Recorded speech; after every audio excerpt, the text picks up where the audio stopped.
When I think of Simone Biles, I think strong, powerful woman, athlete. Those are the terms that come to mind when I think about her.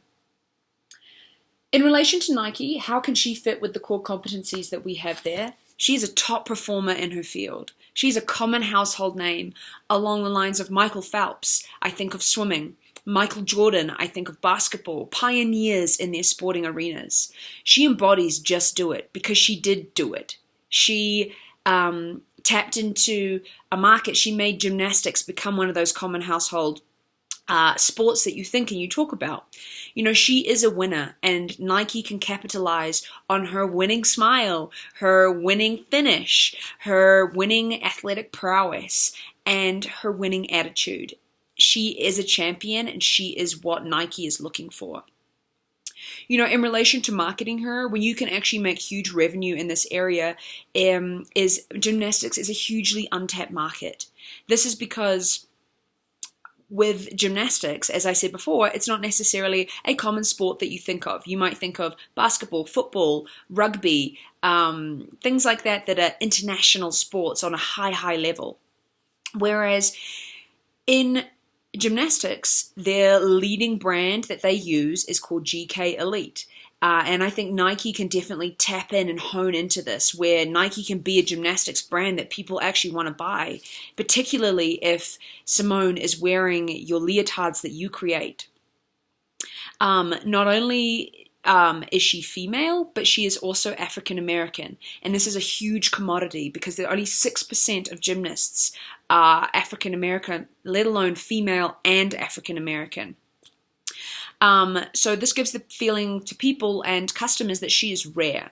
You know, scarcity is hard to come by, and it will create a public appeal that, oh, I need to buy her apparel. I need to buy her leotards. Like in the gymnast world, that would be the leotards that they're purchasing. But in the real world, outside of the sporting world, it might be like the sweats that she wears out. People will be like, oh, I want to wear those sweats because she has been wearing them. She is a winner. She smiles and she looks beautiful doing so. And so it creates this momentum that I need to wear the shoes that she wore before she took them off because her feet felt comfortable before she performed her routines. It's about building on her current brand that she already has. It's the same that they did with Michael Jordan with getting his shoes. If you wore his shoes, you were amazing. You could do the things that he could do.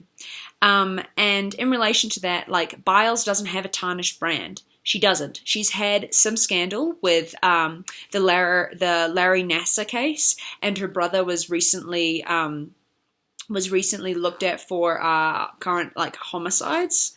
But her branding is clean. It has a sense of naivety to it, even though she isn't naive at all. She's an incredibly smart, powerful woman. She dealt with her adversity by publicly addressing it and announcing it, saying, please respect my privacy. And whenever she signed off, she always put a little XO at the end. This links back to that cleanness, the girliness, the big smile, the sticking the finish, all of that stuff links back to it. Also the same with Larry Nassar. She was a huge advocate when that was occurring. All of this branding she has already built on that, and essentially Nike will just continue to build on that. She already has a base. She embodies a lot that would heighten Nike in that arena and also in the public eye. She also has several other Olympic competitions left. And I think also for Nike, Simone is worth at least $30 million, if not more. Because number one, the amount of revenue she will bring into your company, marketing, because of the marketing that you can have around her. Particularly, if you look at the top paid 10 sponsorship deals, they all go to men. If you gave her $30 million, she would break into that. That's also further marketing, further more brand recognition for Nike, being like she is a female and she broke that. She broke into the top 10. She pushes boundaries and she does it with a smile. This also would help Nike. They could specify a certain logo for her, like Nike's Just Do It. For her, it could be Just Stick It. In doing so, I think that you really want to capitalize on Simone Biles, and you need to offer her $30 million.